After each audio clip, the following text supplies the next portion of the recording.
The mics are off, but you just hold your hand in the picture. We want to. Hey, Hillary. So what I'm gonna do, so and you go first one question, then the next question, which will go first, and then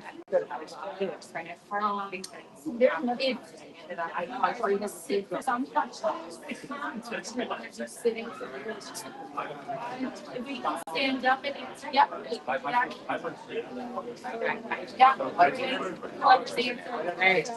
Perfect. That's okay. Or if I am ready. what you do, gentlemen, is you're gonna, well, actually, we'll wait, so I'm gonna start Hello. Hello. So you're gonna walk down. Test. You can make them louder. Hold them, yeah, so what you're gonna do. Wait, it's on now. Justin. I got my hair cut. Testing, 1, 2, 3. Okay, well, shut your microphone. Thank you. Yes, ma'am. I gave Justin the loudest one if you want. All right, welcome in, everybody. Thank you so much for coming. My name is Ann. I am one of the admins for the Real Right Side of New Jersey. So if you're not a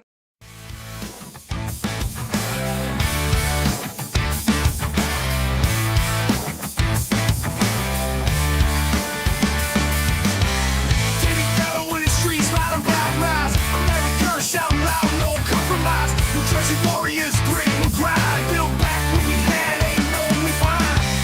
Make America great again, fist to the sky, we start a family, we gon' rise high. Street feelings don't need no disguise, we live it loud, we ride and die.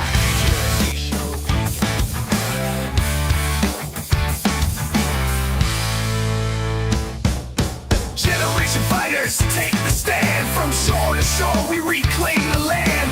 Grit and glory in every strand, in Jersey shore we make It's great to be on with you. This is a great podcast. It's a lot of fun and it's informative and it's real information. It's none of the frills and none of the nonsense that you hear on the legacy media.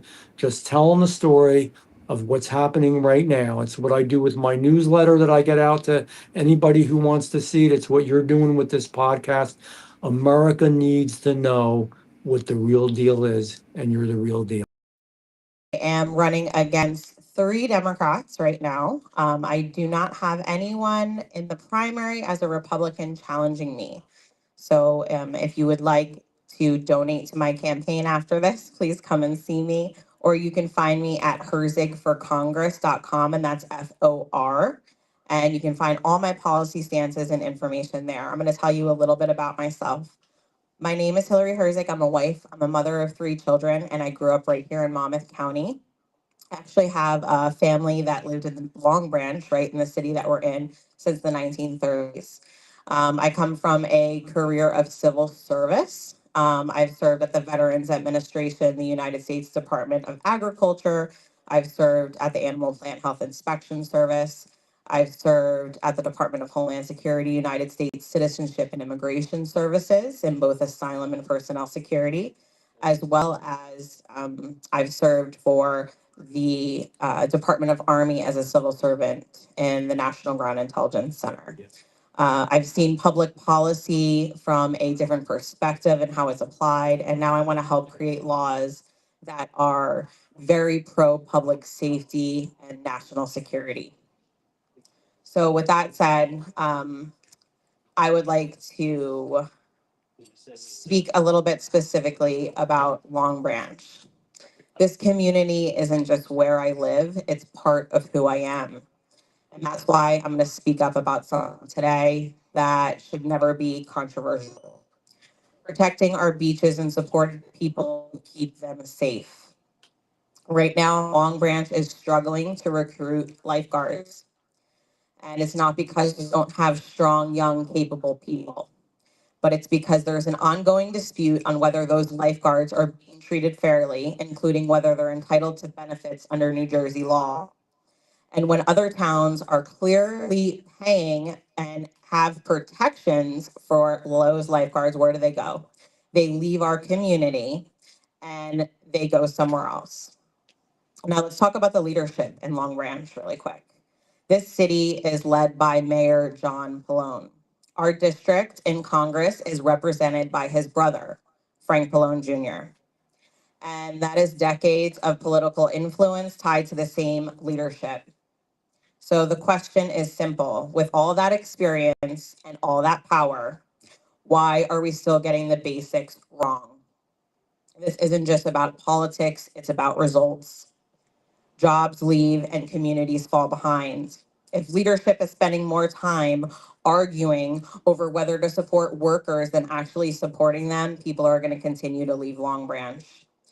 Long Branch and District 6 deserves leadership that puts workers first, keeps jobs here, and makes sure that public safety is actually a priority. Because if we can't get something as basic as lifeguards right in a beach town, then it's time for new leadership, and I'm ready to deliver that for District 6. Thank you so much.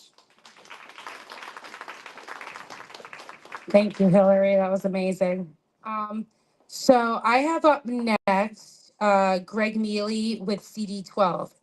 Greg, thank you so much for joining us.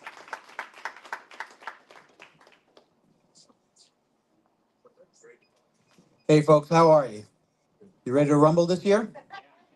All right. We've been waiting a long time, and it's time. This is the time. Thank you, Hillary.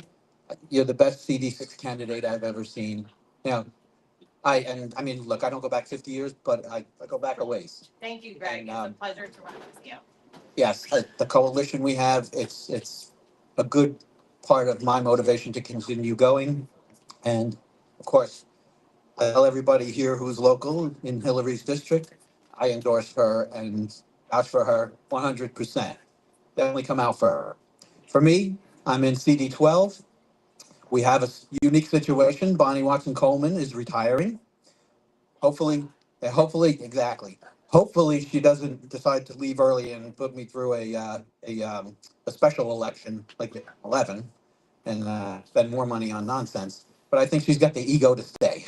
So, she thinks she's actually accomplished things.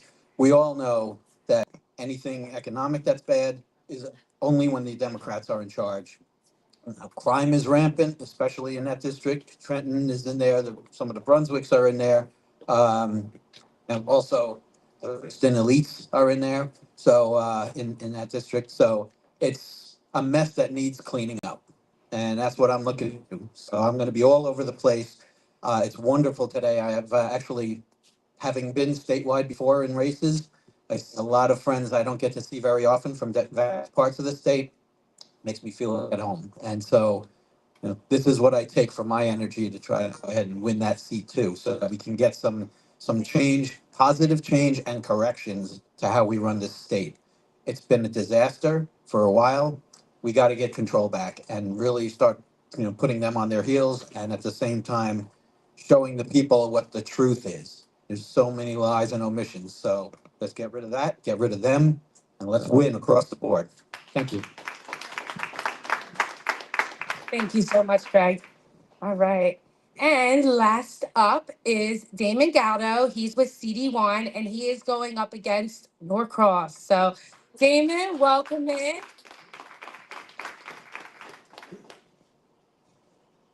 Hello, everyone. My name is Damon Galdo, running for Congress in CD1 against Norcross, as she already said. And well, flustered. I'm a producer and live streamer right now, and also a candidate. My producer couldn't make it, so. But no, the reason why I actually started this, I'll get into Congress in a second. But why I started this podcast and this America's Pulse Network is because when I ran the first time, it was on a whim. I ran because I wanted a better future for my children, not just my children, everyone else's. I wanted a better future for New Jersey. I'm a builder. I'm in the Carpenters Union. I build commercial buildings, and I love what I do for a living. But I love my children and the future for everyone else's children even more. So my favorite quote is by Edmund Burke, that the only thing necessary for the triumph of evil is for good men to do nothing. So that's why I stepped up to run the first time. Now, this time, I started this network because I figured that media could be more powerful than politicians sometimes. Because where does everyone get their information? They go home, they They watch the news, they watch CNN, they watch CSN, MSNBC, or even Fox or Newsmax, whatever it may be. But they're not journalists anymore. They're commentators. At least Fox admits it, that they're commentators. But the thing is, I started it because people, it's all about getting the information out there. A lot of people are so misinformed. They really are. I mean, everyone asks me all the time, how do Democrats keep winning? How do they keep winning? I mean, I see all the posts online, hating Norcross and everyone against them, or even my friend Jack over there, he ran against Lou Greenwald.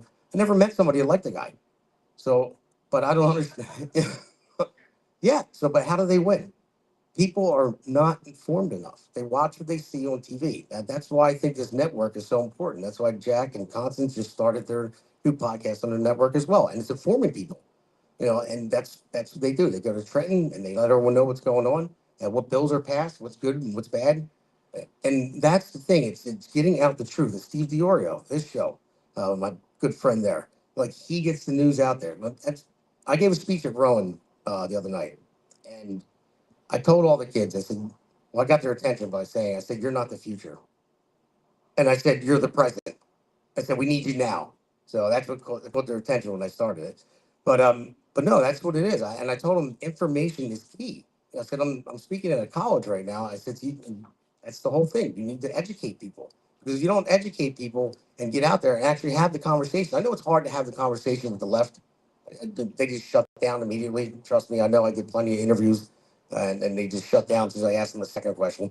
But that's the thing. I mean, getting information out and letting people know what's going on, what each legislation that's passed in New Jersey. I mean, being a sanctuary state, like, no one knows that we pay $7.3 billion a year in state taxes to be a sanctuary state for illegal immigrants.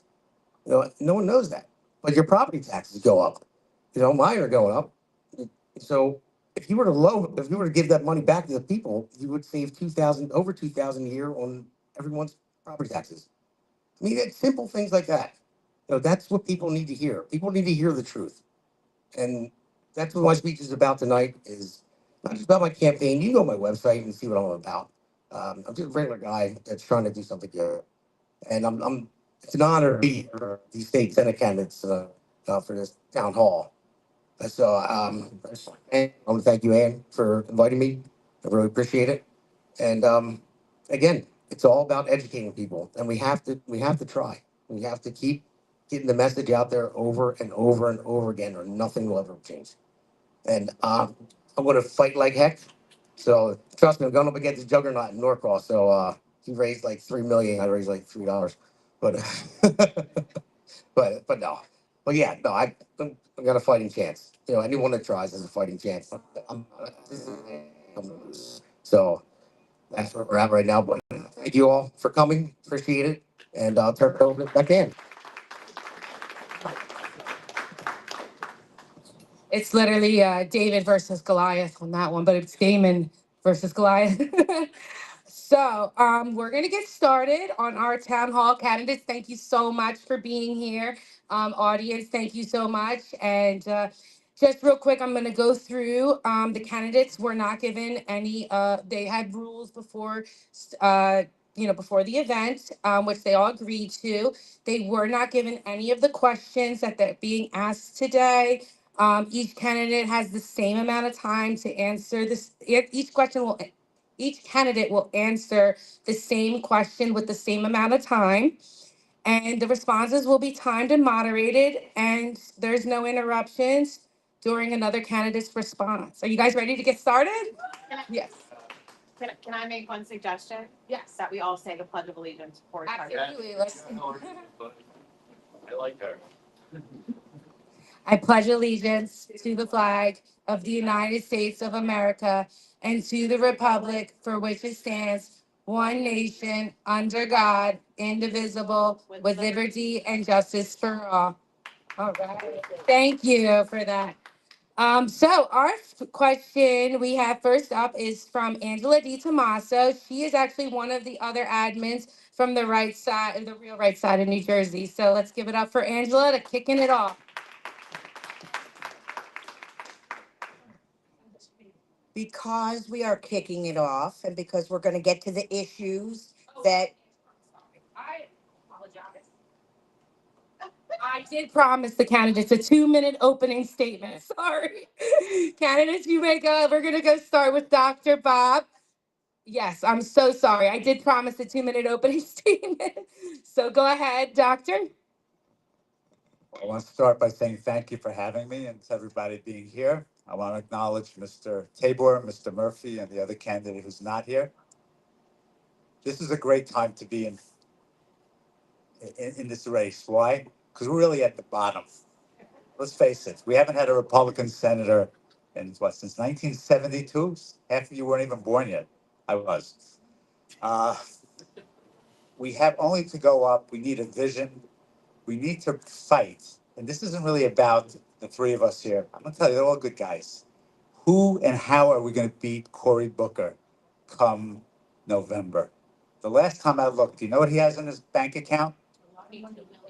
How much? 22 million. Last night was 21. Now it's up to $22 million. All right.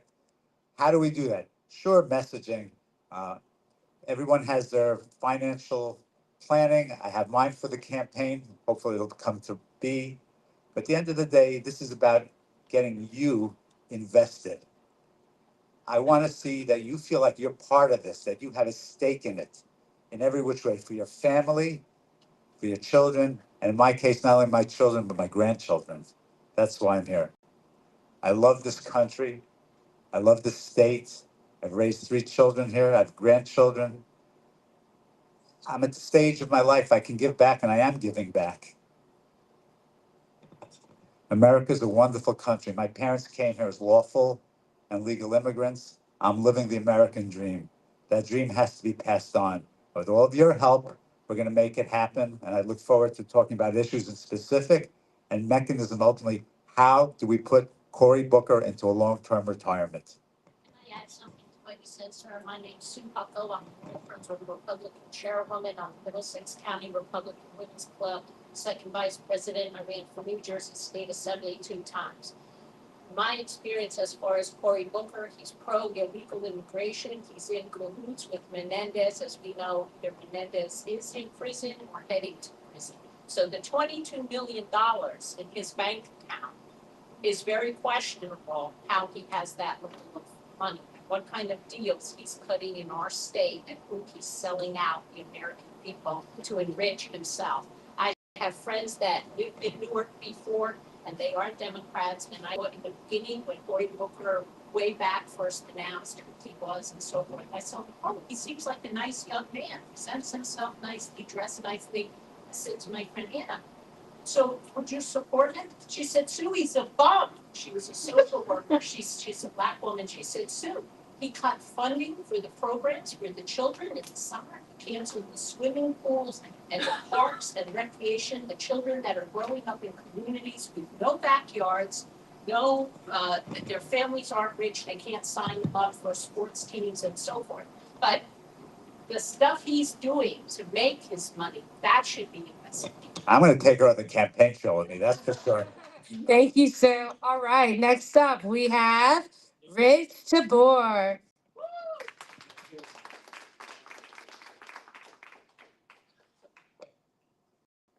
Hello, everybody. Thank you for having me today. I really appreciate everybody that came out. Thank you so much for coming, taking the time out. You know, I'd like to thank the candidates that showed up, Doc, Murph. Appreciate y'all. We missing one. Not gonna say anything. I guess they doing their own thing. But listen, guys, it's very important this year that we get involved. Okay? It's very important that Republicans get involved. We need every last one of you. This year, this fight is gonna have to be different because we gotta take the fight to them. We cannot keep sitting back and just going with Republicans. That's not gonna work. That plan is dead. It's been dead for 40 years. It's time for a new one. So now we gotta come on the offensive. We gotta go to the communities we normally do not visit, the urban community. We gotta go in there and deliver the conservative message. Everything that we stand for, they are against. Everything that these communities stand for, they are against. It's just that they hide their messaging. They blow you up with affordability, and nothing is ever affordable. They blow you up with parental rights, but take all the parents away. This is what they do. So it's important that we understand that they get our message. I really need you guys to think about it. Abortion is now at 40 weeks in New Jersey. 40 weeks. You can get an abortion in New Jersey. That is murder. That is murder. Gender affirming care, which is gender mutilation, cutting off kids' genitals. Republicans, I need you to really listen to what's going on. It's demonic. It's a spiritual battle we're facing that we all need to get involved in. Because if we don't, we're not only going to lose whatever we got right now, we're going to lose our entire nation.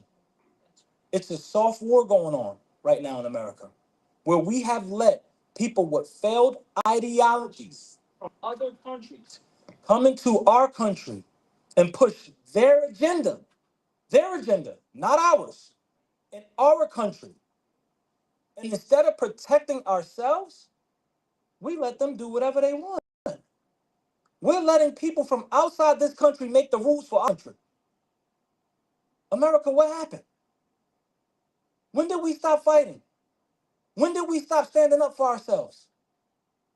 I tell you what, right now, when you push me to run, when you push me to be that candidate, that fight will never end.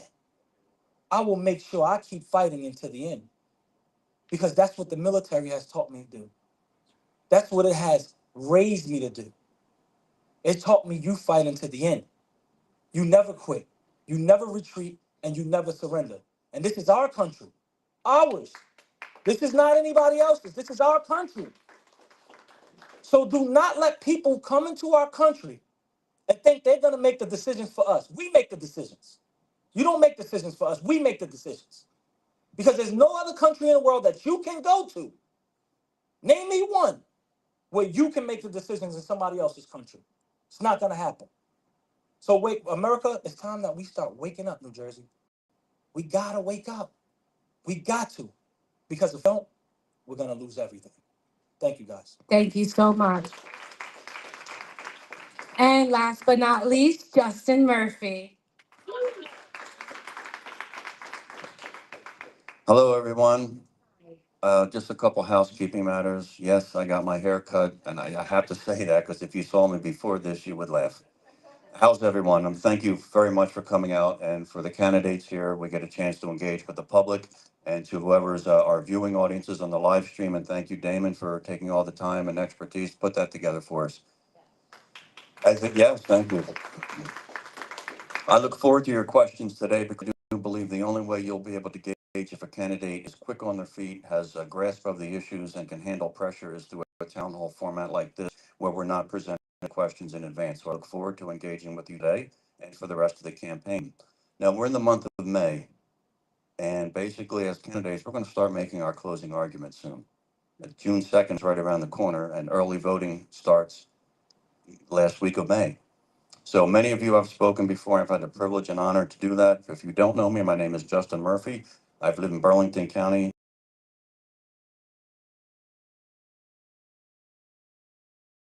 I've been one, if I'm not here, if that's for me, Damon.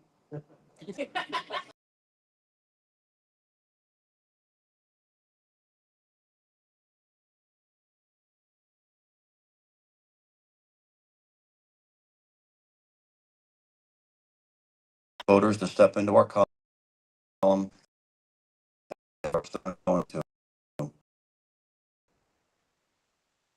Conservative side, where I've outlined my political DNA and all the positions that I plan to go to Washington and fight like living hell for. Because I agree, this country is worth fighting for. I believe personally the most blessed gift that God gave this world is America, and our job is to fight second and save it. So I look forward to your questions. Just quick on me, I was raised by a single mother. I served in the US Navy. I have a college degree, a law degree. I complain when I say that, not brag. And I have to share with you, when I graduated law school in May of 2000, I had to sit through a commencement address given by then Senator Joe Biden. So please, a little sympathy for me. Thank you much. I look forward to your questions, folks. God bless. Thank you so much, Justin.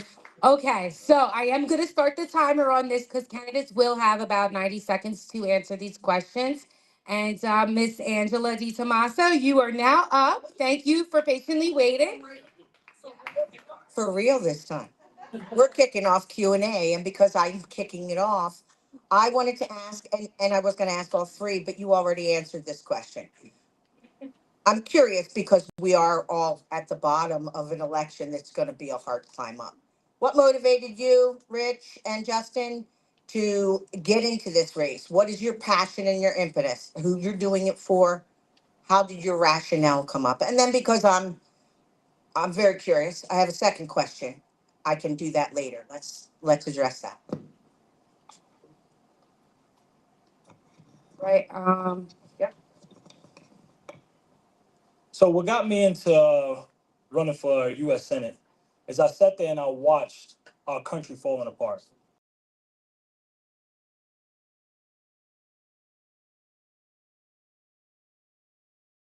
And to get older, we have a huge debt of $38 trillion. We have open borders, and I understand we million different people that we have no idea who they are in this country. I see that our Congress and our Senate can't make the right decisions anymore. I see that our Supreme Court justices don't know what a woman is. I see that all of these things are happening in our country, and it's allowing our country to fall apart. So when I saw the opportunity to say, I can serve my country again, I said it would be an honor for me to do that. We need people in this office that can make the right decisions to move our country forward. We do not need people in office that are only making decisions solely based on themselves, only to move themselves forward, not to 20 move the seconds. people forward. So why I take this job? Because it's a public service position. Why? This is why I want it, because it's a public service position. And my whole life, since the age of 18, has been about public service. So once again, I wanted to raise my hand and say, it's time to serve again. Why? Because once again, I'm going to mention the military. They said we have to fight enemies, foreign and domestic. And right now, we have a lot of domestic enemies in our country. Thank you. Dr. Bob, starting the timer. Okay. I'm living the American dream. I'm blessed, no question. I have a wonderful wife. She reminds me I have an anniversary tomorrow. So I have children, I have grandchildren. I see this every day. I grew up in the Bronx. People come to the office now with the hack and sack system. Bureaucracy to call, get them, do this, do that. The first thing they ask you is not what's your name, what's your insurance. You ever call and go through like 5 minutes of voice menu hell? And then you get a message, hi, this is Mary Jane. I'm away from my desk or on the phone. Please leave a message and maybe I'll call you back next week.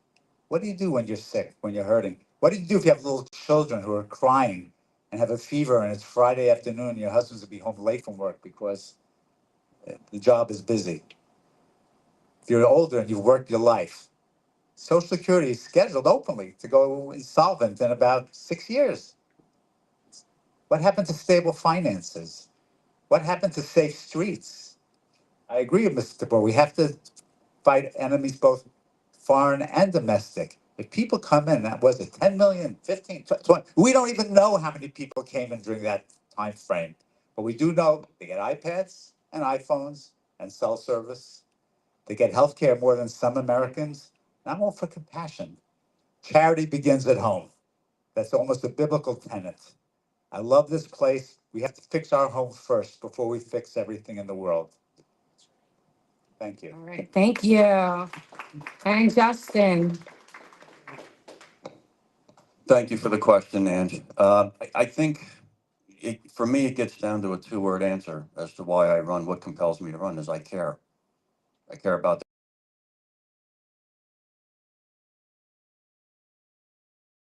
And I believe God gave me this God adult life. That's right, as He guides me with active contribution to keeping this country on the right track and keeping it safe. If you believe that the 70,000 page IRS tax code is burdensome to your life or business, I'm your candidate. And I drive for that. That drives me because I want Americans to have more than anything economic security, economic freedom, and economic opportunity. Without that, we're not really America, are we? So I'm driven by this passion for this country. I'm hopelessly in love with it and its people. I think God is the most sacred blessing He gave this world is this country. And we enjoy so much that the 8 billion people on this planet, most of them do not. So what drives me is really the care and love for the country. And that it bothers me when there are communities that are disaffected and don't have the shot at the American dream. That has to change. We are the most successful country known to human civilization economically, politically, socially, culturally, technologically. We shouldn't have a Brownsfield in an inner city. We shouldn't have a family that goes without and is deprived.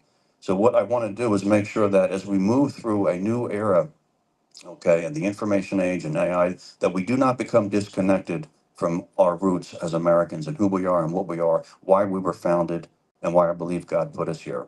So I run because I care, and I want people to enjoy the American dream, and I want them to have economic opportunity, freedom, privacy, and all the things that we cherish to make our lives quality and really worth living. Thank you. Thank you very much.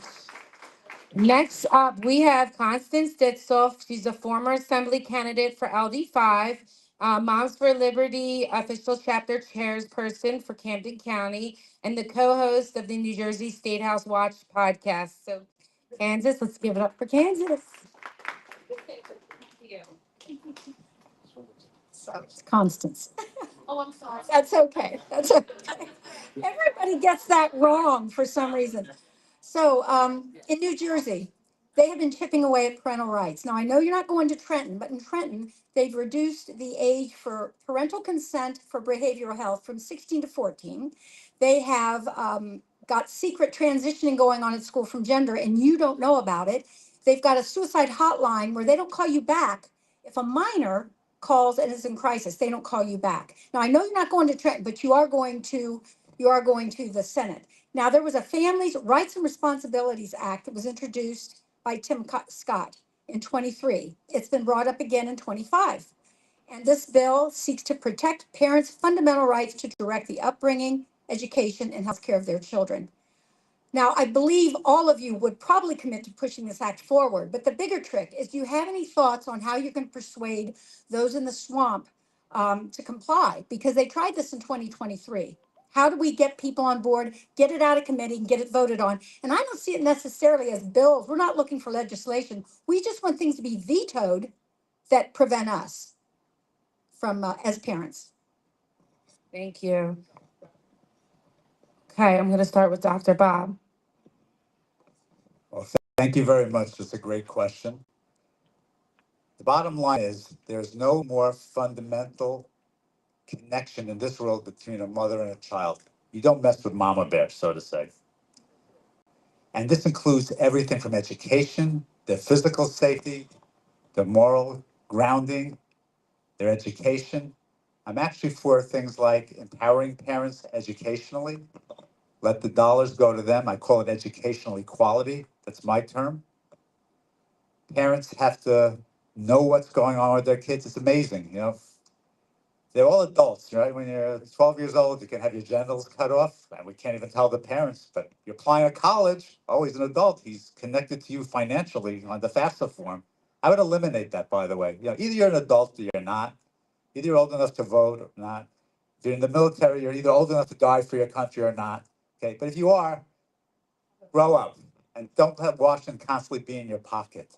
This transgender thing, and my colleague here alluded to it, I'm going to stop it. I understand the medical part of it. And yes, I can tell you what a man is. I can tell you what a woman is. And anyone who can't should not be in Congress, should not be in the Senate, and definitely should be out of the court system. All right. We have Justin here. If parental rights are your issue, I am your candidate.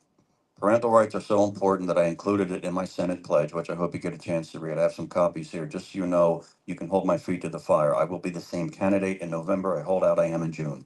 I know sometimes we get conservatives in June and we never see them again come November. Parental rights are the civil rights issue of our time. I've said it 100 times on the campaign trail. They are the civil rights issue of our time, along with medical freedom.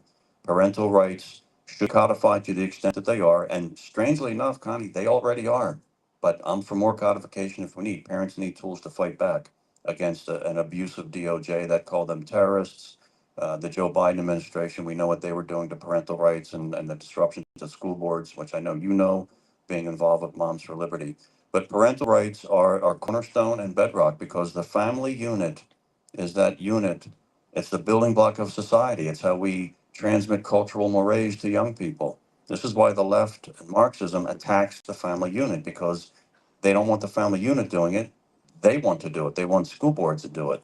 But we just had a Supreme Court case that reaffirmed 100 years of Supreme Court jurisprudence recognizing that fundamental rights include parental rights.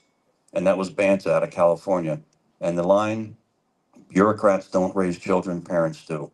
School boards do not raise children, parents do.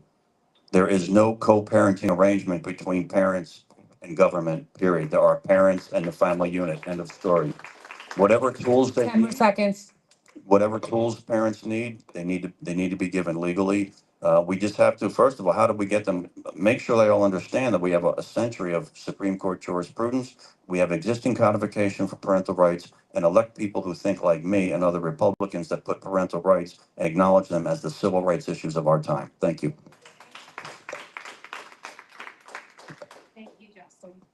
Thank you, Justin. All right, next up, Mr. Rich. So, when it comes to parental rights, the reason I'm your candidate is I have 7 children.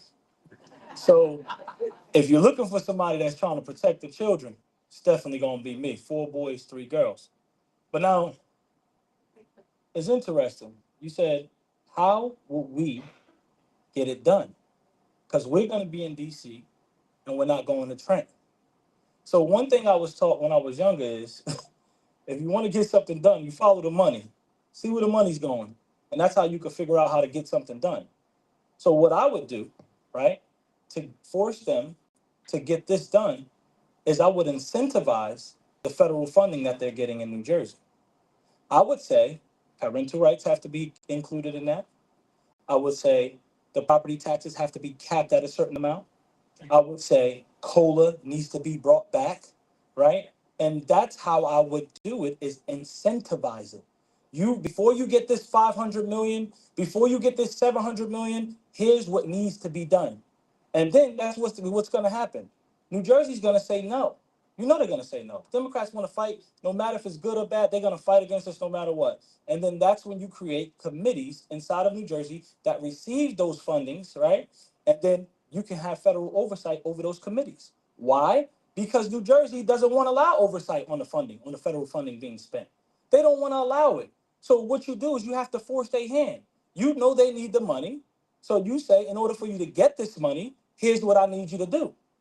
And if you don't do it, I'll create committees that will get it done for me, because I'm going to make sure we got the road committees, parental right committees, all of these committees that the government can check over. Because right now, we can't check on anything in New Jersey. They're doing whatever they want.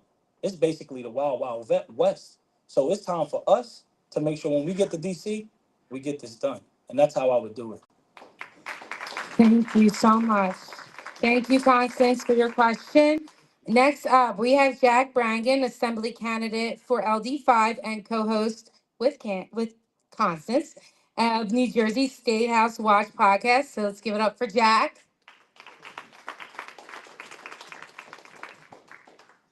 It's amazing how many people call her Candace, and that is not her name. By the way, I'm the other half of New Jersey State House Watch. We're on the second and the fourth Tuesday of every month at 7:30. That's all I have to say.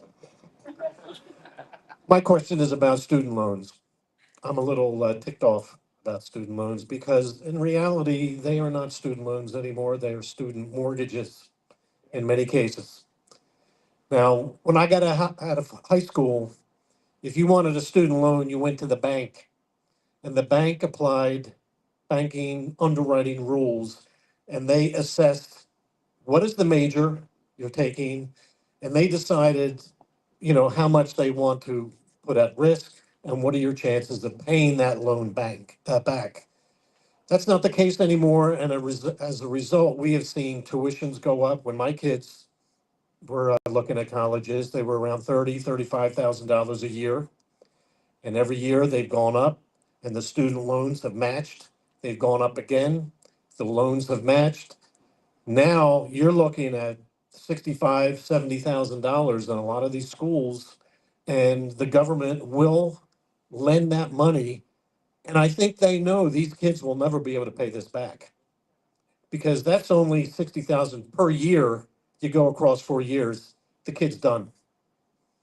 And Joe Biden should be in jail. But the one thing that I sort of sympathize, and I think he did it all wrong, it was in the case of student loans. Something has to be done about this. My son went to Penn State. I paid out of state tuition. Penn State has a $2 billion endowment. When you get to the Ivy League schools, it's double, triple that. I would like to know how many loans are outstanding on Penn State and to what extent can they use that endowment money to pay off those loans? The taxpayer should not be involved. We were not part of that transaction. It should be between the kids and the university. And if the kids default, they default on the university, not the taxpayer. Something's got to be done because it's kicking the legs out. They can't get their life started. They can't get married. They got to pay $800, $1,000 a month before they even talk about a mortgage on a house. They're dead in the water. And this is how socialism, gets hold. You have hopeless kids, hopeless couples, never able to get a house, get married, have kids. Socialism starts to look really good to them. What can be done? Okay, we are up with Justin. I believe you were first on this one. Thank you for the question, Mr. Jack, and thank you for your time running for Assembly in 25, and hopefully we'll see you again and kind of again in 27, because that's where a lot of our problems will be solved in Trenton, not only in Washington, what we're trying to do.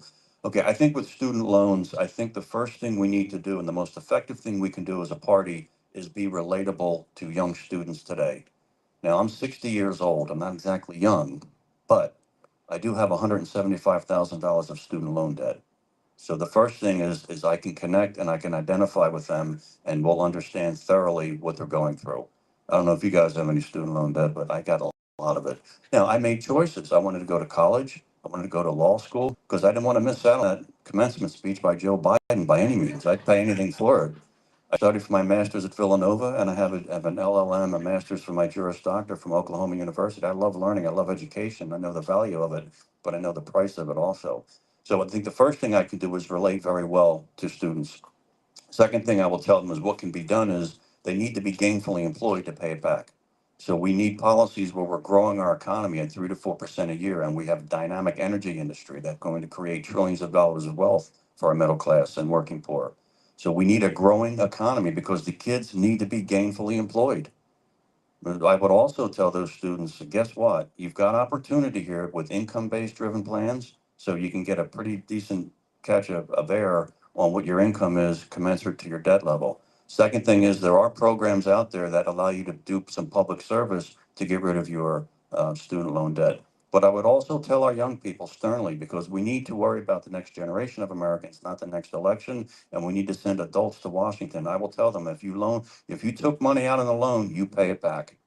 You have to pay it back. I paid off my undergrad. I paid off some of my law loans. I still have a ways to go. But we have to tell young people that it's not free.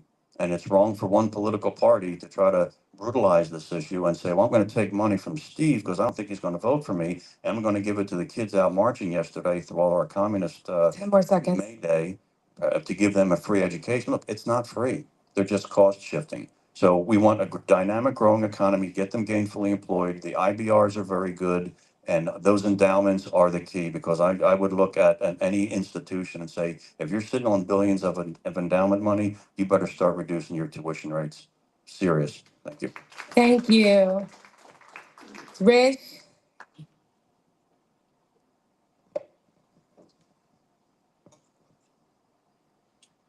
First and foremost, the way that they are making these kids pay for this right now, first thing I'll do is tell them to join the Army. GI Bill, take care of that. That's the first thing I'll do. I'll say, listen, this is too high. You need to just get the GI Bill. They'll pay for the 4 years and they take care of it. Airborne. All the way. But all joking aside, it's so many moving pieces when it comes to those finances. We're talking the student, the school, the government, the parent. That it's so many moving pieces. So the first thing I would have to do is I would get some people that specialize in this, that I can sit down with, and we can come up with the best plan that makes sense. Because there's so many moving pieces. We got high interest rates. We have, let's say, Penn State costs $60,000 a year, but you got the county college costs $2,000 a year. And then you got adjunct professors leaving Penn State to go to there to do the adjunct time and then go be a professor back there. So what's the difference in cost? Why does Penn State cost $50,000 more than another school when they're getting the same exact education? These are things that we have to why. Why is it this way? Does it really need to cost much? How is it that a kid could pay $4,000 for the year and this kid pays $60,000 a year, but they're getting the same education? How does that make sense? Where did we go wrong? We got to start breaking these things down step by step by step to get to the real problem so we can have a real solution and not just talk about it. Because this can't just be talking points. This has to be actually something that is broken down, figuring out what the actual problem is, and then coming up with an actual solution. Because I think the problem is the university. I think it's the schools. Because there's no way you got county college charging $4 to $6 grand a year, but Penn State start charging 60. How does that make sense? Something's wrong. It's the same education. It's nothing different. So that's why we got to figure out the problem so we could come up with a real solution. And that's how I would do it. Thank you. Thank you. And Dr. Bob? Let me get granular, okay? You hit the nail on the head. These people are coming out of college with a mortgage, but they don't have a house. Number one problem. Harvard, I believe, has an endowment now of about $60 billion with a B, okay? Think about it. They pay no taxes on it. They don't pay real estate taxes. They're in the business of soliciting funds. You know what they are? The Harvard Corporation. In my opinion, it's a hedge fund. And the nexus, they have a little connection to this legacy business called college, so they get a tax break. You're going to do that? Eliminate tax breaks, number one. Any endowment over $1 billion is fully taxable. And Harvard and Elizabeth Warren, maybe we should tax those endowments and put it right back into our economy because they don't deserve that money. And you're wrong. It's $100,000 a year to go to those colleges, not 60. That's number two. I had alluded to before about FAFSA. When you apply for financial aid, you're adults. You know, a 12-year-old can decide to have his genitals cut off, but he's not old enough to be off his parents' tax return. That also has to be eliminated. And you made one other mistake. You said tuitions go up and then the college aid go. You have it backwards. The tuitions will rise to the amount of financial aid that's available to them. You're right. The government has to facilitate education but not pay for it. It has to be risk and market based. Go to the bank, and you know what? You want to do something like I did medicine? Maybe it has a better rate of return than gender studies. Okay. Yeah. So don't do that and complain you don't have a job. Okay. I went to public college. I went 3 buses to Queens. I went to Queens College. I got a great cut degree there in chemistry. I went to Brooklyn to medical school. Back in the day, I'll tell you, I paid $400 something tuition when they were paying $10,000 to go to fancy schools. Cory Booker, he went to Stanford. He's an elitist. If you want somebody who's an elitist, vote for Cory Booker. If you want somebody who's like part of the proletariat, that's me. I didn't go Spartacus. Okay, that's a good analogy. I went to medical. I got into several medical schools. I went to the cheapest one in Brooklyn as a New York State resident at that time. It was easy for me. I had great friends. I learned a lot. I did very well. I worked for the government for 9 years afterwards. He went to Yale Law School. And after that, what did he do? He became a Rhodes Scholar, a Cecil Rhodes Scholar. Do you know who Cecil Rhodes was? I didn't know what the hell a Rhodes Scholarship was when I went to college. It didn't exist in my world.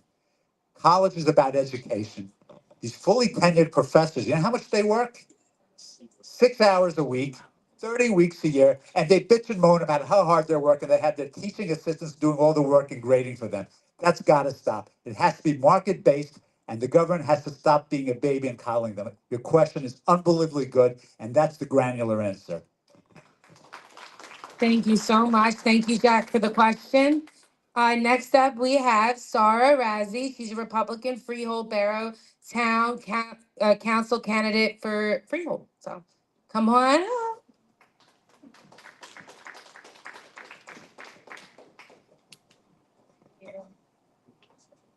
Okay, so my name's Sarah Razi. I'm running in Freehold Borough for Town Council. That's a Democrat town. So I just have a quick question about foreclosures. As you know, New Jersey is one of the leading states in foreclosures. So Trenton currently has the highest foreclosure rate among major US cities, and New Jersey ranks among the top states for foreclosure activity. What specific federal legislation or funding would you prioritize to help at-risk homeowners in high-impact counties like Mercer, Cumberland, Salem, and Atlantic to avoid foreclosure? And what kind of deregulatory policy would you introduce in the Senate to combat foreclosure activity in order to make housing affordable nationwide? I believe Rich, you were up first on this one.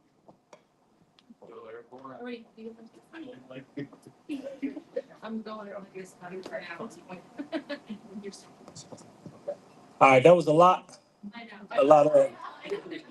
I'm trying to figure out which portion of it that I'm gonna get to. But you said that houses are being foreclosed on in Trenton. How do we make it more affordable nationally? And what was the other portion? And what policy would you Create in the Senate to make housing affordable nation? to make housing affordable nationwide. So right now, what they're currently trying to do is they're trying to push people out so that they can create affordable housing. That's what's happening. They're trying to make New Jersey a complete Democratic stronghold. So they're making things more expensive so people can afford them and they can start building affordable housing. Just here to let you know, affordable housing is a trap. I grew up in low income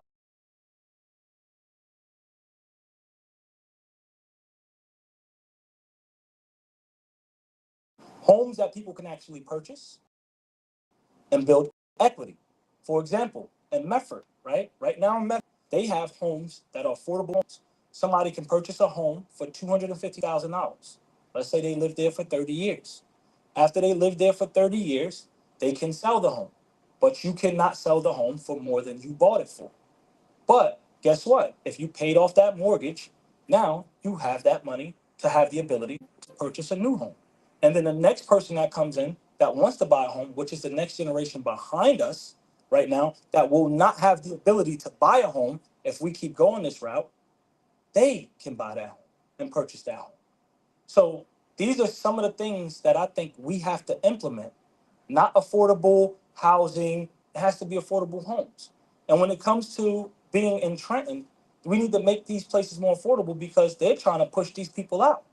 They're trying to push them out completely so that no one in New Jersey can afford a home anymore. Think about it. Somebody in North Jersey told me a 3-bedroom, 2.5 bath, he pays 25 or 26,000 a year in property tax. What are we doing here? That's what's making things unaffordable.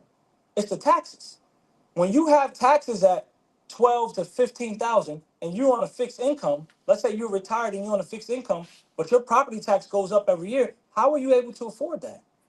So these are the issues that we have is they'll pay off the home, but now you're looking at a $15,000 a year property tax bill that you have to pay on a fixed income.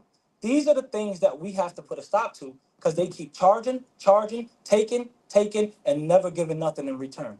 And that's what we have to put a stop to. Okay? Thank you. All right, Dr. Bob. So your question really segues into the previous question, affordability, and how do we get into these problems in the first place? So foreclosure is really an instrument when a bank is not getting paid back its loan.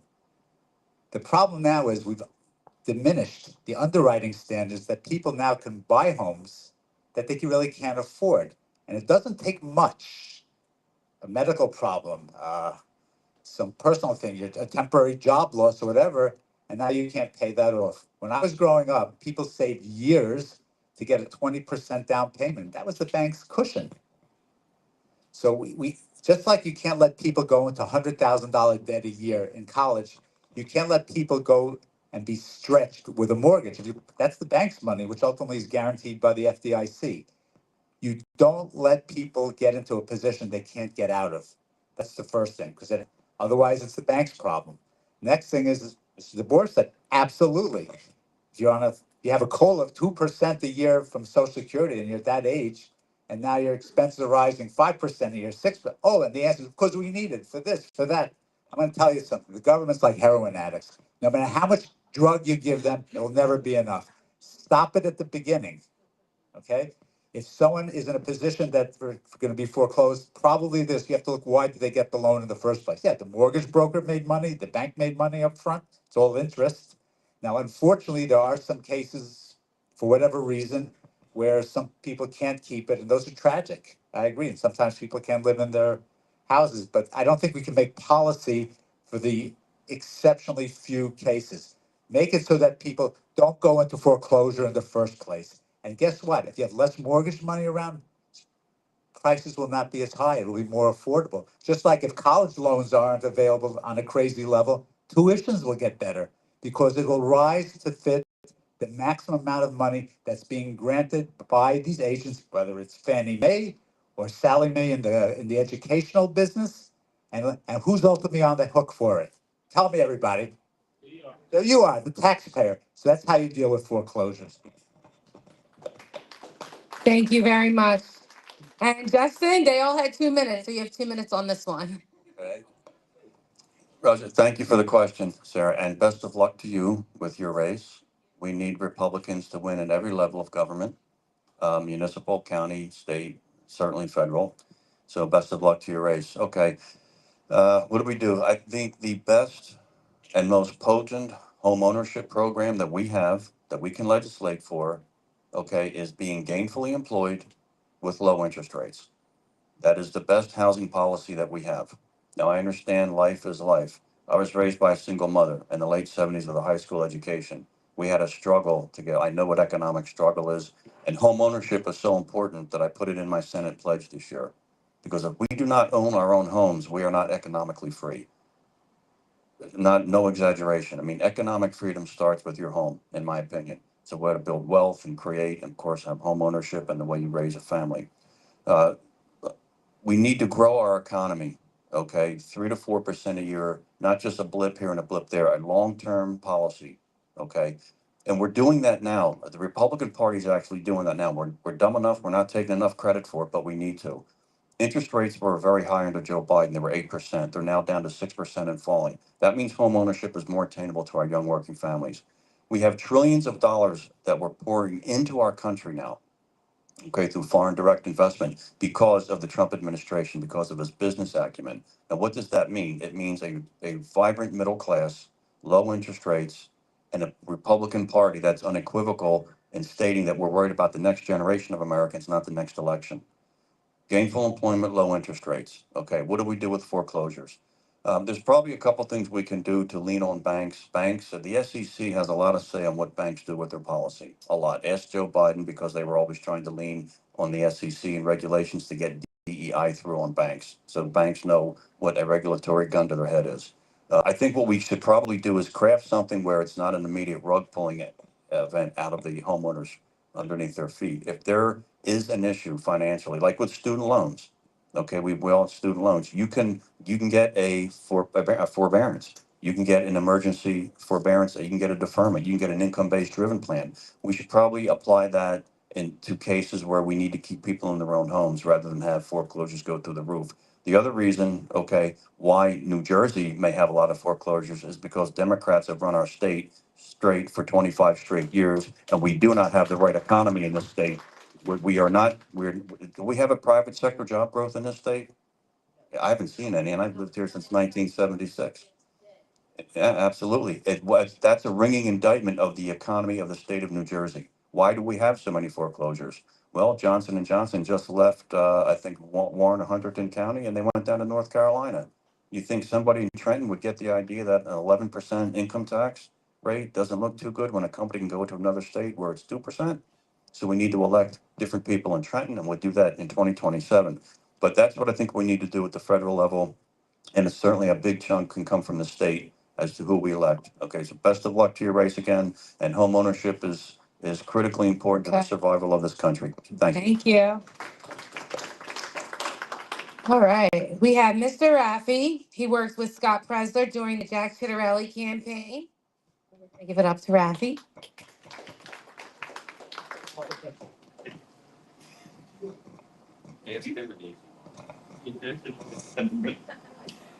So, can you name a specific issue where you're willing to break with your party leadership to achieve a compromise that benefits our state and country? All right, who's up first? I think it's the doctor. Where is it? It's the doctor. I think is up first for this one.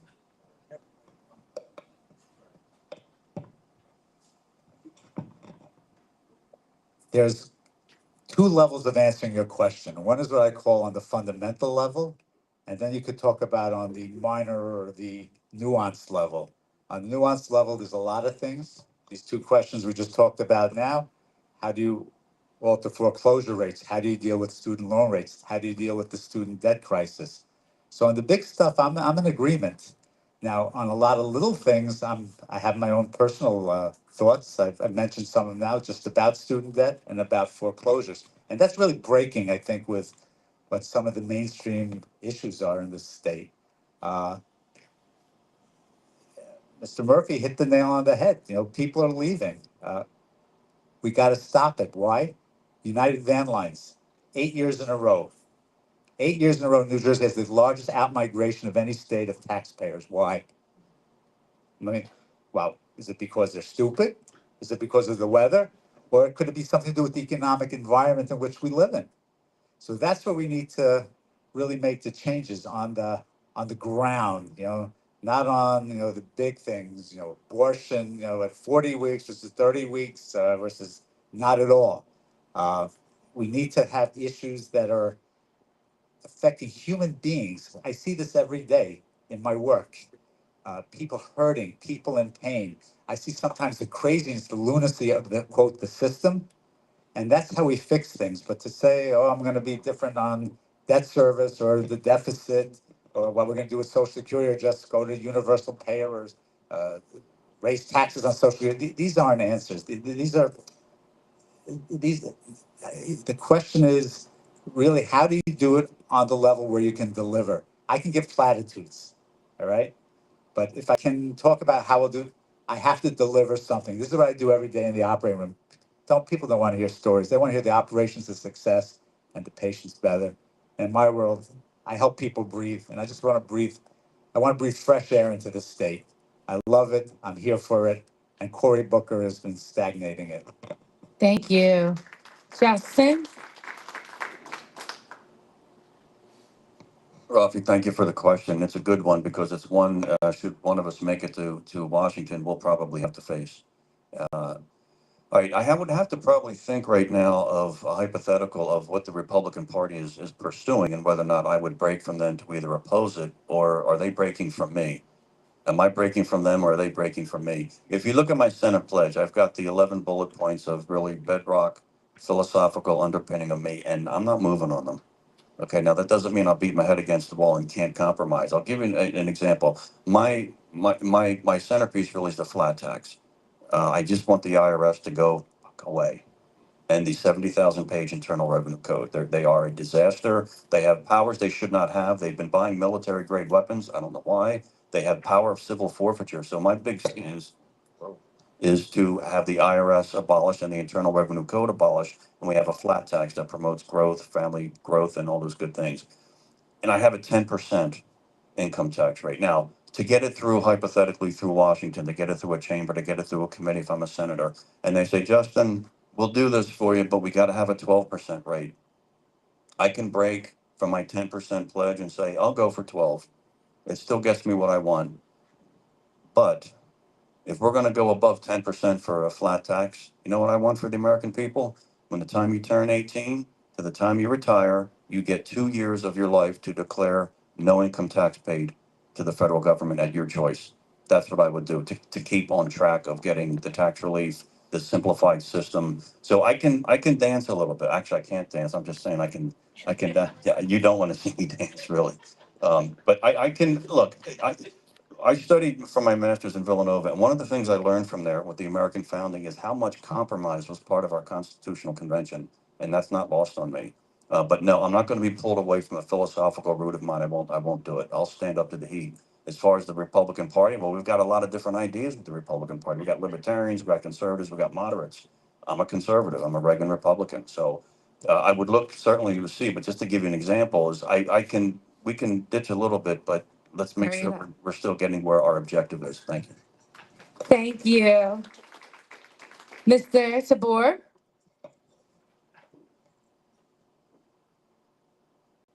I'm gonna be honest with you. I'm a man that do like to negotiate, right? I like to negotiate.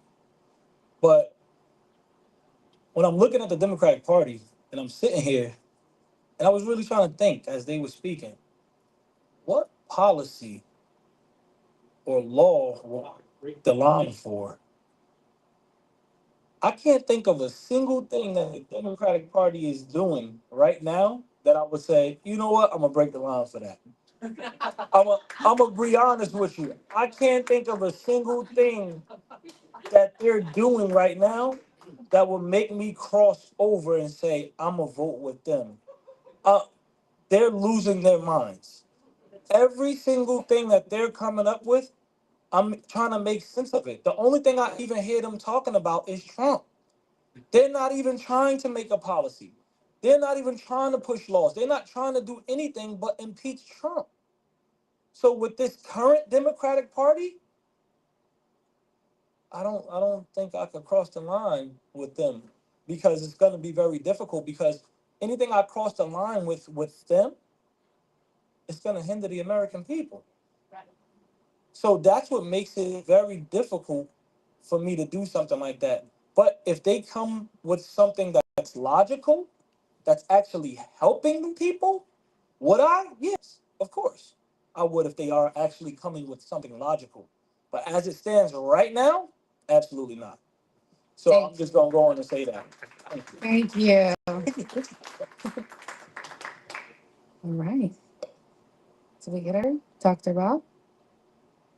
Did you work? Yep. Okay, perfect. All right. We're moving. All right. So we are now on to a social media question that's given by Joe Miller, who is the Young Republicans treasurer. So, Joe?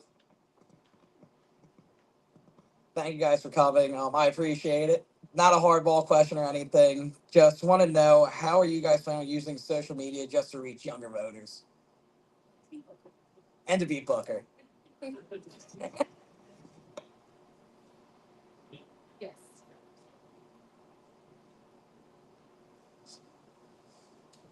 So first thing I'm seeing with these young kids with the reach the young crowd right now. When I was in Elizabeth, they got me doing TikToks. They got me doing all this. I never thought I'd be that guy where it's like they're saying, like, hey old man, come here, do the TikTok with us, do this step, do this dance. But right now I know a lot of the young crowd is on TikTok. And what you have to do, what I've learned with the young crowd, because I run a nonprofit organization with youth. So what I've learned is that they're not being educated. They don't know what's going on. The only thing they do is repeat what they hear on the news. They hear Trump's bad, they repeat it. Trump's bad. How do I know? I saw it on the news, and everything that the news says is true. That's what they believe until you start educating them. So I think it's important that through social media or just going through the community, you got to start educating the youth. These guys are very impressionable. So I was at the gym, I want to say yesterday, and one of the young guys said, "Hey, we saw that you're running for U.S. Senate. Are you a Republican or a Democrat?" I said, "I'm a Republican," and they said, "Oh."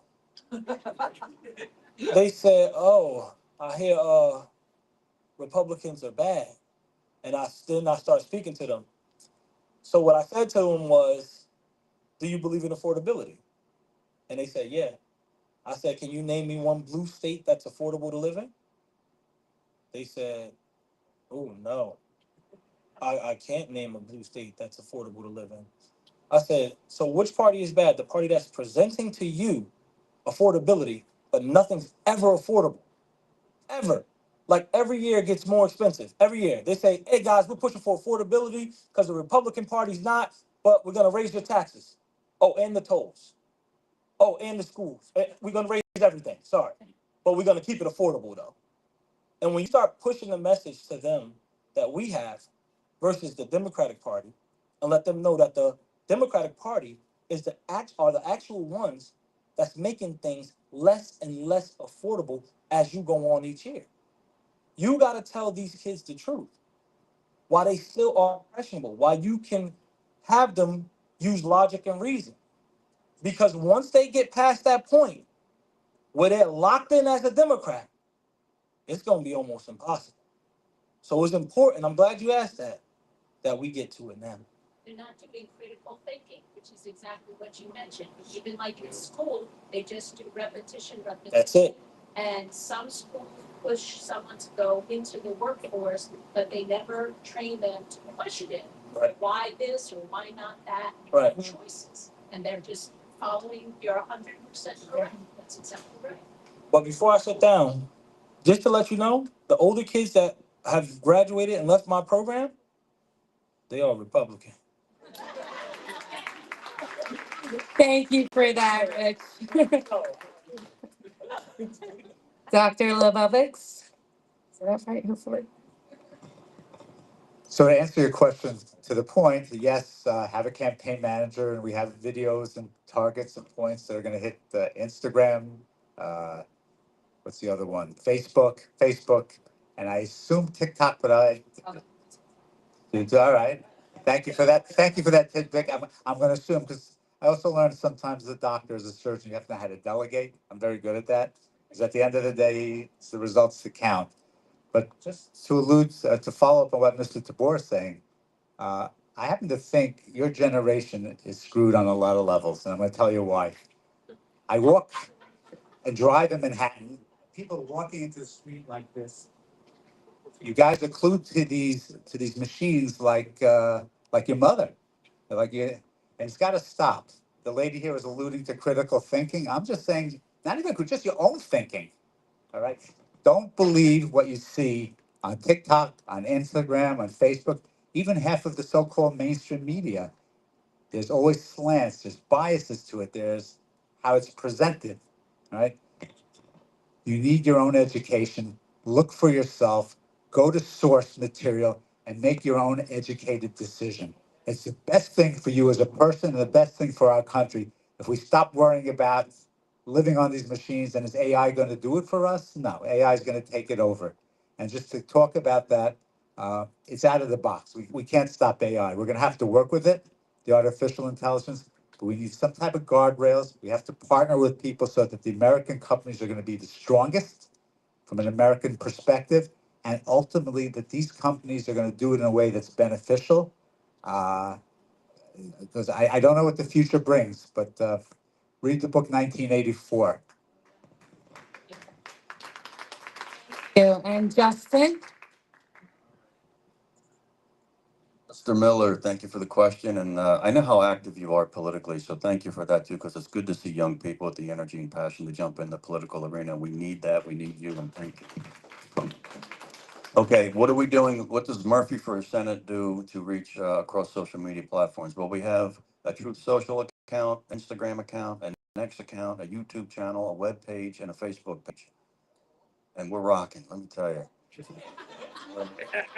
I just had a new suite of videos made on issue videos on YouTube. Please check them out because they are really, really good, starring me. I love it because I get a chance to develop a thought and a narrative because I think it's critically important that the Republican Party from this point, stop it, Ann. I think it's critically important that the Republican Party from this point forward sophisticate and develop a narrative and a dialogue and develop a conversation with people because if we don't do that, we're not going to inspire people to vote for us. In New Jersey, we have to have ideas, platforms, energy, passion, confidence. That's how we win. And we have to convey that to people. Social media is a one big way to do that, especially with our young people. Democrats run around and have one thing to say. We hate Donald Trump. That's their platform. And unfortunately, being so outnumbered in the state, that works for them. It worked for Mikey Sherrill. So we have to take advantage of all media platforms because in politics, you have social media, you have handshaking of events like this, you have TV, radio, face-to-face door knocking, and they all have a diminishing return. At some point, you're not going to get a benefit from it anymore. So we need all the platforms. We need all the town halls we can get in front of as candidates, and there's much we have to do. But we use everything. I don't have chat PT. That's why I don't have it because I don't even know what the hell it is. I can't even say it. But we're pretty active. We've got. I'll tell you a quick story. Was up to between. I ran in 2024 in the Senate primary. I was up to like over 5,000 people on my Facebook page. And then in November of 24, I'm getting ready to do a blast to invite people to my kickoff event for this run, and Facebook took my page down. Yeah, they're out there, and it just had happened more than once. So the content is a problem. So I have a big problem with big tech. If I get to Washington, Mark Zuckerberg better not even think about coming east of the Mississippi. Thank you. And also, too, we are live streaming this event because it is important and we will be putting it all over social media for thousands to see. And, hopefully more people will be able to hear you guys. Is Lisa here from Brigantine? Oh, wonderful. There she is. I did not see you over there. Okay. So Lisa, who's coming up to ask the next question, just won an award from the Women's Federation of Atlantic County for fighting offshore winds, but she's actually here today to ask a question about mental health. Thank you. There's a mental health crisis in New Jersey and throughout the United States. We often hear there needs to be reform when a tragedy occurs and someone with mental illness that they have mental illness, and then no reforms ever take place. The subject is very personal to me. My dad, my grandfather, and two of my cousins were diagnosed with bipolar disorder. I also have a niece with severe anxiety. I am tired with lip service without any reform. And I fought offshore wind. One person can make a difference, and I will be making a difference with this. And then don't mess with Jersey. Thank you. Who's up first? I already forget. Is it you, Rich? No, it's the doctor. Perfect. Person first. Kick it off. So that's the first medical question. So I better be good at this one. Mental health is clearly a part of the spectrum of human existence and of medicine. I'm going to tell you some of the facts of life. The way medicine's been corporatized in this country, and particularly in this state, mental health is ignored for a lot of reasons. Number one, it's a very low overhead to run it. So you could be a psychiatrist in your own house, televisits now, and everybody's out of network. You can't afford to say, yeah, if you want to pay $500 an hour, you can see a psychiatrist tomorrow.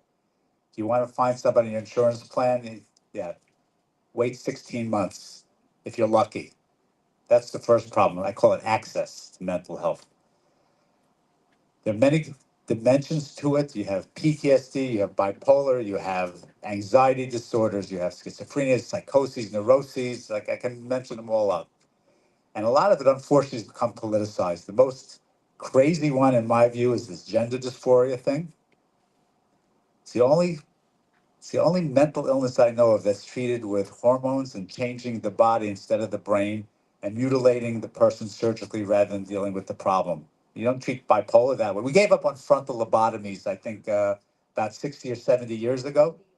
So that's got to stop. And I'm going to find ways to make it illegal or cut off all the funding to the state or any state where they do that. Now, to go back to your question, you need people who are going to be engaged. We need psychiatrists. We need them, psychologists. We need them to be involved. We need them to get granular. They need access to this. What they do is in medicine now is we get extenders, they call them, advanced nurse practitioners, physician assistants. Yeah, so before you know it, you're going to go to the medical assistant who'll get you to the APN. You need doctors. And you need the American Medical Association, by the way, which I am not a fan of. They're part of the problem. They're reactive, they're not proactive. But we need people who can actually do that and find the tax incentives for them to do it, such that people who can't afford $500 an hour can get mental health needs now, not next week, not next month. It's an access problem. It's not a medical problem. Thank you. Justin, you are up. Thank you for your question. I was at that event where you were awarded, so congratulations to that again. And I stand beside you 100%. No windmills off the coast of New Jersey ever. Thank you, ever. Um, your question, it's difficult because I think the sober assessment is right now we don't really as a society know what to do. And I think that we demonstrate that often. Like we just don't have, there's a lot of different reasons why people may experience the grievance of a mental illness. One of the things that comes to my mind is that if there is an insurance company that, if it's covered through insurance, you hear this debate often about whether or not an insurance company should pick up costs for mental health or offer programs for mental health. But then what follows? How do we pay for it? And then it becomes a monetary issue. Here's how I think we can pay for better mental health care in this country. And this is just recent. All right. We have now identified probably over $100 billion of waste, criminality, fraud, and abuse in our social and healthcare programs in this country. And that it's there. Okay, 10 billion in Minnesota, the tip of the iceberg. California and other states, thankfully, the Trump administration has raised this to cabinet level, put the vice president in charge. Okay, I think every dime we recover, okay, every dime we recover from this, and it's criminality. It's not a government agency operating inefficiently like they always do. This is theft. Okay, I'm not picking on one group. It's theft. It's widespread. Is there a problem in the Somali community? Yes, there is. Is there a problem with Russian mafia and Russian organized crime with Medicare fraud? You better damn well believe it. Medicare alone has 60 to 100 billion dollars of identifiable fraud every year. Now that can cover mental health care expenses and all health care expenses. So what I would do specifically, as specific as we can get, every dime that's recovered from these programs, we should increase money for whistleblowers for one thing. People start blowing whistles, money would start flowing. That money can be closed loop, not thrown into Washington to be spent or wasted. It can be right back into the same healthcare plan or program that it was taken from illegally, stolen from, and it could be used to expand those services that we need. That's what I think is specifically right now. But this is a troubling issue because it does, look, I think we all know someone or some family that has affected by this, and these are like real horror stories. It's horrible. So we pray for those people, but we can get our house in better order so that our existing institutions can do a better job. And as far as if they're violent and homeless, folks, they got to be off the street. They have to be off the street. We cannot put people at risk. That's a quality of life issue, and the number one job of government is to protect its citizens. Thank you Thank for the you. question. Thank you. And Rich.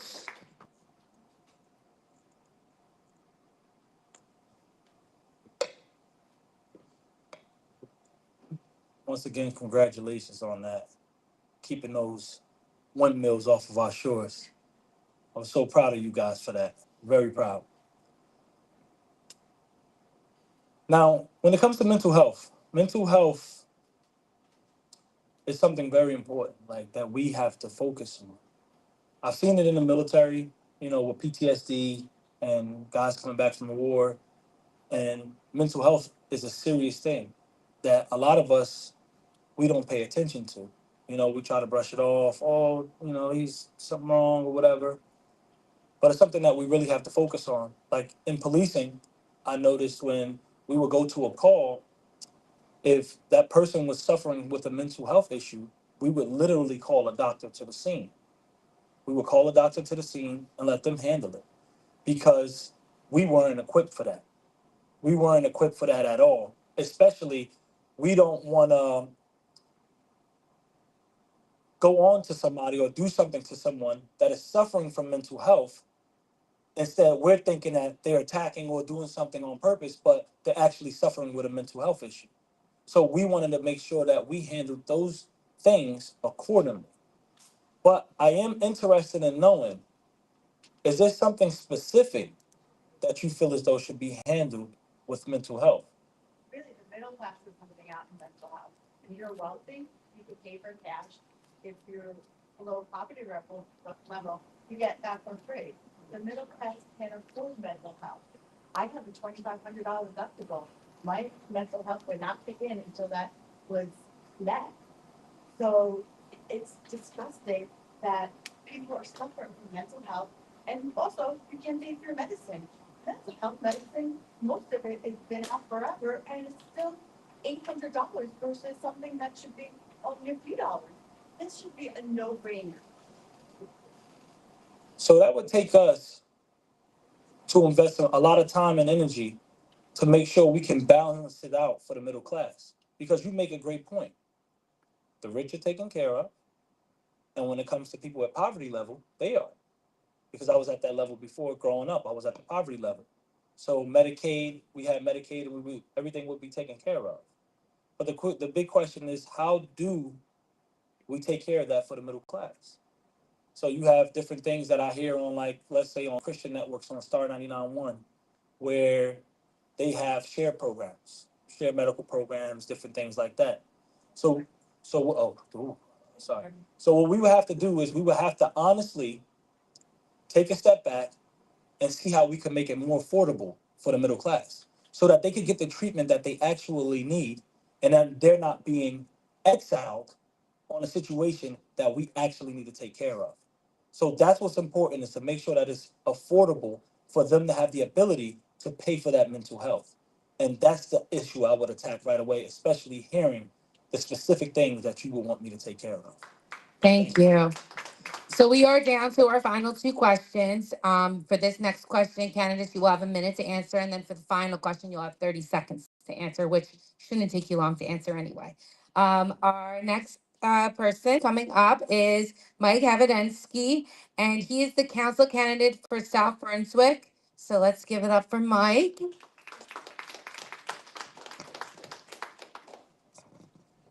Hi, guys. Thanks for doing this today. It's been very informative. My question is this: when you win and go to Washington in November, what would your top three priorities be, and how would you realistically get these things done in your first year? Thank you. So we're up with Justin for this one. Remember, guys, you have 1 minute. Be really fast. Michael, thank you for throwing your hat in the ring for a local race, and good luck again. We have to win up and down the line. Priorities for me. I'll point to my Senate pledge. Number one, let's abolish the IRS and have a flat tax. That would change people's lives, structurally change their economic lives in America. That's the most important thing we could do. It would change our business climate overnight. We would create more wealth for our middle class and for our working poor. It would be a pile of gold for all of us. I'm convinced of it. What I do. Donald Trump has brought finally now to a national discussion the issue of a new system of taxation. So I'd have to jump on that, find a caucus in the Senate that would promote it and push it, and you go to work, roll up your sleeves, start butting heads, and try to get it done. Second will be parental rights. They are the civil rights issues of our time, along with medical freedom. Parental rights are just so critical. And the third would be home ownership, because without home ownership, we're not economically free. That's economic growth, low interest rates, gainfully employed, rising wages under Donald Trump, right? Had declining under Joe Biden, but we're doing the right things to get people in their own homes, not burdened with a 70,000 page internal revenue code, and parental rights acknowledged as fundamental rights and enshrined throughout our culture. It's like 101. Good job. Perfect. All right. And we have Rich. So I believe I would probably, on my first issue, I would probably have to run a poll to check to see what the people of New Jersey will want, and that would be this. Right now, I see that we have a bunch of people coming into our country and going straight into our politics. So I would try to create a law that says you have to be born here to enter into politics anywhere in the U.S. Because now people are coming in with failed ideologies, right, and taking down our country. They're taking it down step by step, piece by piece. And when I was overseas, that's what they said that they would do, and now they're implementing it, and it's happening in real time. So that's one of the things that I would do first and foremost. Parental rights is very important. Like I said, I have 7 children. Have 7 children. I will have to make sure that these children are protected because the government is trying to take control over our children completely. They're trying to make the rules, they're trying to make the decisions, they're trying to make all choices. And then the next one would be to protect our constitutional rights, to make sure New Jersey laws align with our Constitution. Because right now, the laws that I'm fighting, they don't align with our U.S. Constitution right now. And in New Jersey, we have to understand the Constitution is the law of the land, and your New Jersey state laws must align with the Constitution. So that's what I will make sure that is going on.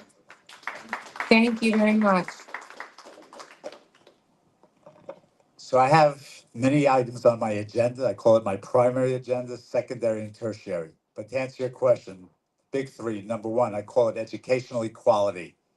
We have a problem in this country of kids of spending more and more money in real terms and nominal terms. The kids are coming out stupider than ever before.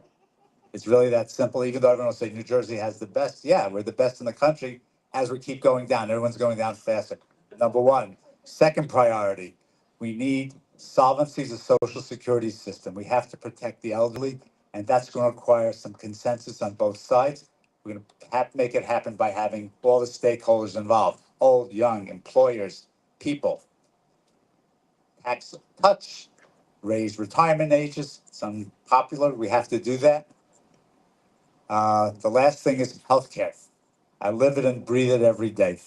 I'm going to give it to you all in 1 second, in 1 minute rather. People smarter than me have been working on it for 30 years. They haven't figured it out. I'm going to tell you what the problem is and how we have to approach it. There are 3 circles, in my view, of healthcare problems: quantity, quality, cost. You can have any 2 of the 3 you want. I can deliver the best of anything, but we need all 3: quantity, quality, cost. And the way to deal with this is not to lose what we have now and triangulate, making incremental improvements in all of the above. I work in a hospital where half my time is administrative. And the one thing I know is that very few doctors and administrators, I know how the money flows on all the levels. Okay? So that's what we need to do it. Access, which is quantity, we need quality, and cost has to be reasonable. And I could talk about that stuff for hours if you want afterwards. Thank you. And just real quick before we get to the final question, I just want to say thank you everybody for coming here today. It means so much. If you haven't joined our group yet, there is a little code thing right there, QR code. Big thank you to the setup team, everybody here, Steve Diorio from the Steve Diorio Show, and that is Cruising 92.1 and FM and VLT. And thank you to Angela for helping just promote the event on social media. And a big thank you to Damon Galdo with the American Pulse Network. Definitely follow Damon. Thank you for streaming everything. It really means a lot to us. And it will be available on our group page, so you can share it wherever, rewatch it if you want to look at the questions again, and also on Damon's site as well. And then just lastly, we're going to get to the final question, and then I'll give you guys a closing statement. If there's anything that you didn't get to say, I'll let you guys say. And I'm just going to throw this in here too. Nope, no, I already did. Okay, perfect. So lastly, we're going to get to is Kathy Abadansky, so Mike's lovely wife, with the final question. And again, less than 30 seconds to respond to this. Hi, everyone. I'm the South Run Republican chair, too. So Mike had a choice to either be a poll worker or run for office. So just want to say. So first of all, I want to thank you very much for coming out and running. Anyone that steps up, I give them a lot of credit. I just want to say that. You gave the Republicans a lot of choices. We have 4 candidates. But what happens is Republicans will rally behind a candidate. And when their candidate doesn't win in the primary, then sometimes they're not likely to support the person that won. So my question to you is, if you win the primary, how will you unite the Republican Party? But more importantly, if you don't win, will you support the winner and come out publicly and tell your supporters to also support the winner? Because we need to rally together and support each other. Thank you. So we're just gonna go in order on this one. So it'll be the doctor, Rich, and then Justin. So the answer is yes. I will support anybody who wins this primary. I can't be any clearer. These are great guys. I met them. You know, they're all good. The question ultimately is who's going to beat Cory Booker? Because that's the goal here. I hope that answers your question in 8 seconds. Thank you. That was amazing. Thank you. I'm sorry? Absolutely. Absolutely. I'm coming out publicly saying that I would. This will be posted too on a few media sites as well. So we have some quotes too that you got the candidates had said today, especially a doctor with the heroin comment. We love that one. So you will be, we will be. There will be some articles. But Shore News Network is the one that's going to be covering as well. So when it comes to supporting the candidates, I will support these candidates. Yes, I will. I will support them, and I will push them, and that's how it will go for me. Now, like he said, you need somebody to beat Cory Booker. We got 1.5 million Republicans, 2.5 million Democrats. You need to get that Democrat vote. And if you can't get that vote, you can't win. And if you're looking for us to get a win this year, I'm the guy that's going to get that vote. So make sure you vote for me June 2nd. Thank you. Thank you. And Justin? Thank you, Kathy, for your question and for all the questions today. Absolutely. I always vote Republican. I always will. I will support whoever our nominee is for U.S. Senate, even if it's Alex and he's not here. Not allowed to say his name today. Okay. No, I will support whoever our nominee is. I will be very vociferous about trying to defeat Cory Booker because if Democrats take back the House this year, and I know we're running in Senate, but if we have congressional candidates also too that I will support. I support our ticket, always have, always will. Uh, we're going to look at nothing but 2 years of impeaching Donald Trump and obstructing his agenda and opening up our border again, and we're not going to do that. So we will be unified. We will have a message. I believe the conservative principles that I espouse are the best way to inspire people and lead. We have to lead. We have to lead. Sometimes it's tough to lead, but we have to do that. I will vote happily for any of our candidates, and I will always support the Republican ticket. Always have, always will. Thank you so much. Thank you, guys. Thank you, gentlemen. And so you guys will have about a minute closing statement. If there's anything you need to let the voters know, please go right ahead. Justin, you can start first, and we'll go the opposite way. So Rich, you're in the middle again. All right, thank you everyone for coming. I know it's we need one thing is people to be engaged. We need voices to be heard, and if they're home not voting, they're not heard, no engagement, it's not good for us. Rich mentioned we're outnumbered in this state by about 840,000 Democrats. We can still win though. We can still win. I believe the conservative principles are the best way to inspire people to step into our column and vote for us. Democrats across the country are hemorrhaging voters by the millions, and that's a fact. They're hemorrhaging voters, but that doesn't mean they automatically jump into the Republican column. We have to lead.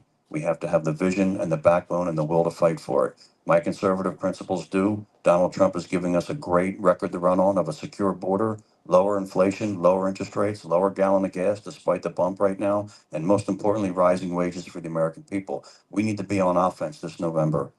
Okay, energetic and confident. Okay, if we look sour and dour, no one's going to buy into us. Okay, but we need to be on offense and make sure that we run on what the train wreck the Democrat Party has become, what our vision for the country is, because we offer that better tomorrow. Cory Booker, I will tell him on a debate stage that your hate for Donald Trump is absolutely no vision for this country that Americans can believe in and build on. But the conservative principles that we espouse as a party do offer that better tomorrow. So that's what we need to do, and we need to do it with energy and passion, just like Reagan. I'm your guy. Thank you. Thank you. Thank you so much, Justin. All right, Rich, Tabor.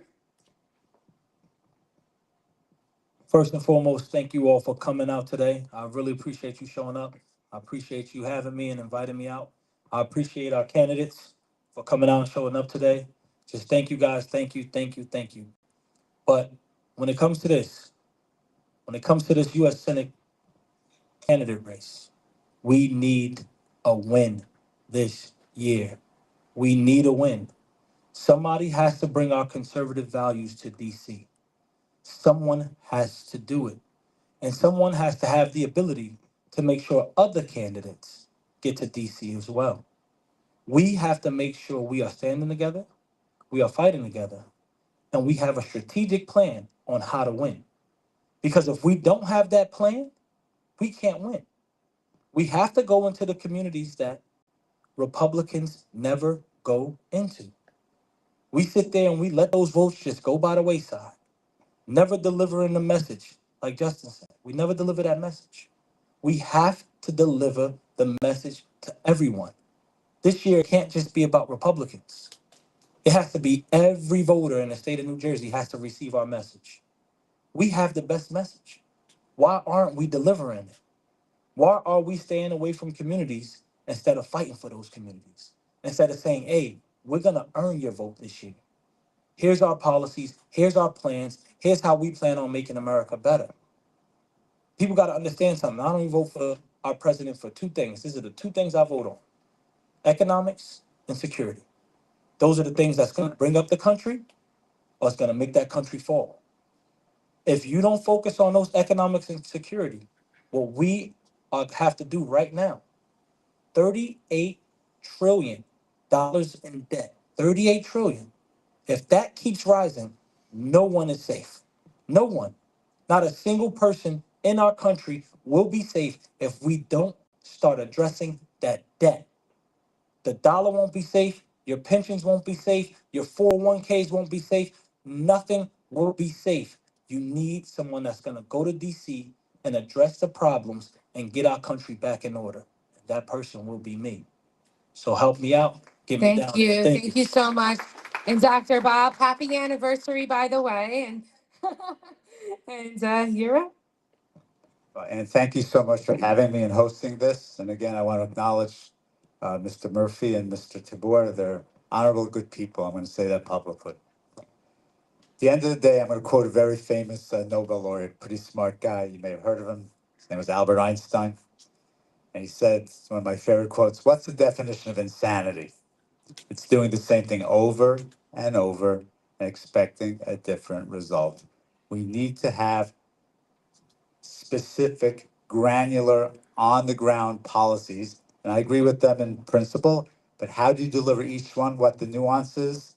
That's what I'm gonna bring, I am bringing. I know what it is to innovate. We talked very briefly about college loans and how those have to be changed, foreclosures. And you want to talk about healthcare, you want to talk, I can talk for the stuff about hours, but I have very specific plans that I'm going to deliver from the Senate and use that power, the power of the purse, because at the end of the day, I know how these states are. You threaten them with a little money withholding, they will squeal and they will give in. And I'm going to do what's right, not for me, but what's right for this state and what's right for this country. I ask for your vote for our children and our grandchildren. And let's God bless these United States of America. Thank you so much. And again, this event was sponsored by the Real Right Side of New Jersey. Please feel free to help yourself to some snacks to go. God bless. Get home safe. And Damon is actually going to close us out.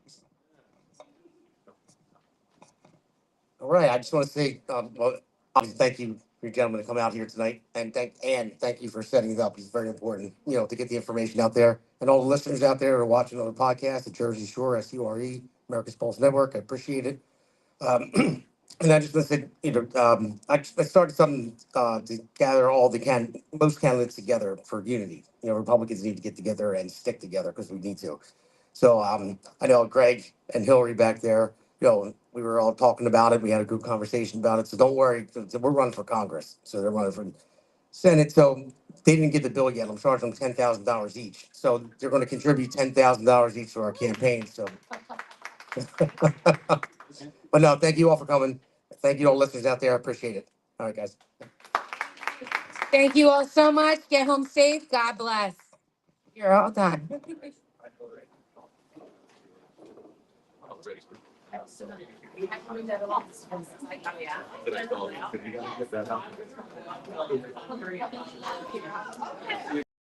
Yeah. This one's for New Jersey, for every working family that's had enough. Name's Damon Galdo, and I'm just getting started.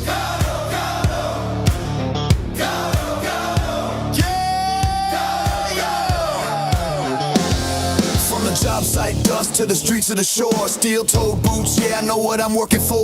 Middle class hurting, every bill going up, while suits in DC say, man, just trust us. I'm a builder by trade, put my sweat in the ground. Now I'm building up hope for my hometown. Jersey's my home, blue collar sold. I don't make excuses, I get it done, that's all I know. I felt the pressure, I've lived that grind, trying to give your kids a better life. I won't forget where I came from, man, cause I'm built by work.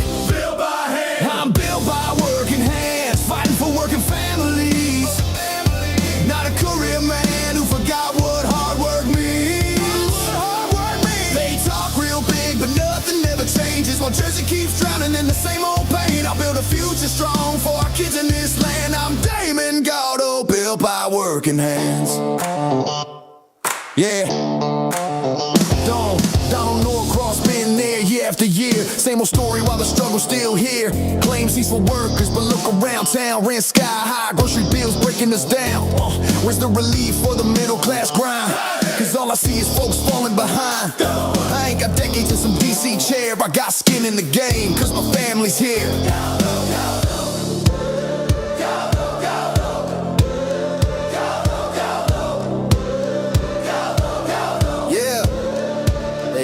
Time, they had their shot, and tell me, Jersey, what have we got? It's time for change, time for a stand, time for a work, and not another plan, not another plan, not another plan. Yeah!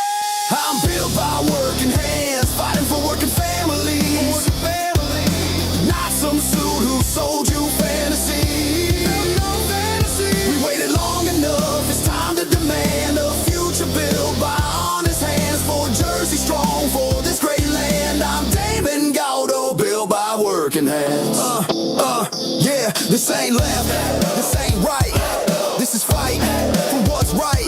For every mom working double shifts, every dad praying they don't miss. I'm running for my kids, running for yours, for a state that deserves so much more. Not talk, that's the plan. Let's build it back with a working man. For our children's dreams, for a better way. I'll fight for Jersey every day. No empty words, I'll take the stand, cause I'm built by work.